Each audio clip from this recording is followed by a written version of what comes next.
guys. So most difficult part for a student is to concentrate for longer hours. During exams as a medical student or as a NEET or JEE aspirant हमें बहुत लंबे time तक पढ़ना पड़ता है, probably 10 to 12 hours a day. So how can we concentrate for longer hours? So in this video I will talk about how to concentrate for longer hours. So hey guys, I am Kushal. I am a third year medical student in AIIMS Deoghar. So guys, as a medical student मुझे 10 to 12 hours पढ़ना पड़ता है जब मेरे exams पास में होते हैं, और NEET aspirant they have to read for 14 to 16 hours a day. तो इसके लिए सबसे पहले हमें एक स्टार्टिंग पॉइंट डिसाइड करना होता है, बिकॉज हमारा माइंड ये सोचता है कि इतना लंबा सिलेबस हम कैसे कंप्लीट करेंगे. तो इसके लिए सबसे पहले हमें चूज़ करना होता है कि from where we have to start.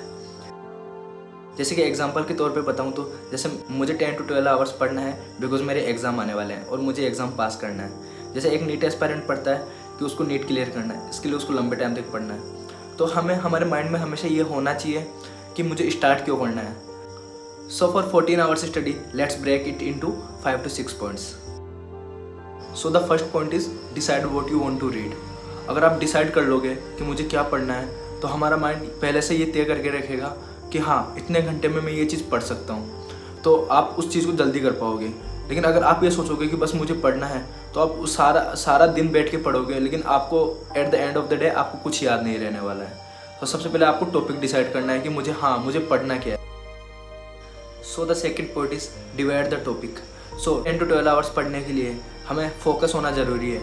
हम जितना लंबा फोकस कर सकते हैं उतना ही हमारे लिए अच्छा होता है. सो उसके लिए सबसे पहले हमें टॉपिक को बांटना होता है. So divide the topic. जैसे कि मुझे अगर 10 आवर्स के लिए पढ़ना है तो मैं 10 आवर्स के सेशन को 2 आवर्स के सेशन में डिवाइड कर दूंगा. सो मुझे 2 आवर्स पढ़ना है, उसके बाद मैं ब्रेक ले सकता हूँ. So the third point is motivation. तो हमें पढ़ने के लिए मोटिवेशन कैसे मिलेगा? तो गाइस, मोटिवेटेड रहना बहुत ज़्यादा ज़रूरी है ड्यूरिंग नीट प्रिपरेशन और या फॉर एनी एग्ज़ाम. आपका मोटिवेटेड रहना बहुत ज़्यादा ज़रूरी है. तो जैसे कि जब मैं नीट कर रहा था तो उस टाइम मैं बहुत से मेडिकल कॉलेज की वीडियोस देखा करता था, तो उससे मेरे को बहुत ज़्यादा मोटिवेशन मिलता था. फिर उसके बाद में मैं सोचता था कि हाँ, मैं भी ऐसी लाइफ एंजॉय करूँगा, और आज मैं कर भी रहा हूँ. तो आपको मोटिवेटेड रहना बहुत ज़्यादा ज़रूरी है. उसके लिए आप या तो वीडियोस देख सकते हैं मेडिकल कॉलेज से रिलेटेड, या फिर आप और किसी मोटिवेशनल स्पीकर की वीडियोस देख सकते हैं. बस आपको मोटिवेटेड रहना है और आपको ये देखना है कि हाँ, मुझे नीट क्लियर करना ही है इस बार. So the fourth point is distraction. जब हम इतना लंबा पढ़ते हैं तो हमें बहुत ज़्यादा डिस्ट्रैक्शन होता है. सबसे पहले तो हमारा फ़ोन और electronic devices, they are the most common reason हमारे डिस्ट्रैक्शन के पीछे. तो हमें पढ़ने के टाइम पे सबसे पहले जो हमारा फ़ोन, मोबाइल जो भी है, हमें दूर रखना होता है उसको. क्योंकि जब हम पढ़ने बैठते हैं तो हमारा माइंड ये सोचता है कि हाँ, वो बाहर क्या चल रहा होगा, तो मैं उसको देख लेता हूँ, मैं 2 मिनट रील्स देख लेता हूँ, उसके बाद में पढ़ने बैठूँगा. तो इससे क्या होता है कि आप 2 मिनट की जगह 1 घंटा लगा देते हैं, उससे आपका टाइम वेस्ट होता है. तो सबसे पहले तो पढ़ाई करते टाइम मोबाइल को दूर रखिए.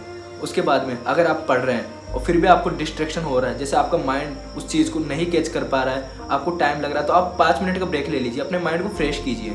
5 मिनट बाद आप वापस पढ़ने के लिए बैठ सकते हैं. So guys, 6 point is feeling laziness.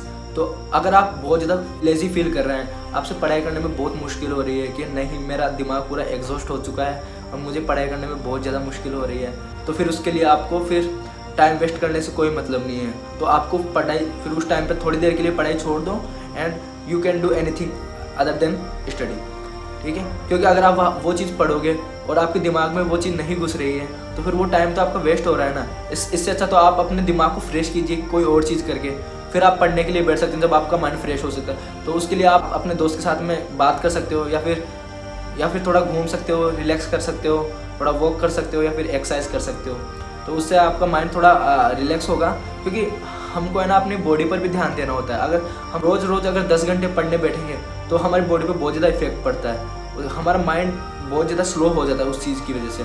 तो हमें हमारे माइंड को हमेशा फ्रेश रखना ज़रूरी होता है. तो उसके लिए हमें कुछ ना कुछ करते रहना चाहिए. जैसे एक्सरसाइज करना चाहिए, आप मेडिटेशन, योगा, ये कुछ भी कर सकते हो, या फिर आप वॉक पे जा सकते हो. तो उससे आपका माइंड फ्रेश रहेगा और आपको पढ़ने में बहुत ज़्यादा फिर ईजी रहेगा और आप लंबे टाइम तक पढ़ पाएंगे. गाइस, फिर भी अगर आपको पढ़ने में मुश्किल हो रही है कि हाँ, मैं बहुत ज़्यादा लेजी फील कर रहा हूँ, तो आप क्या कीजिए, सबसे पहले एक टॉपिक को डिसाइड कर लीजिए और आप उसको पढ़िए.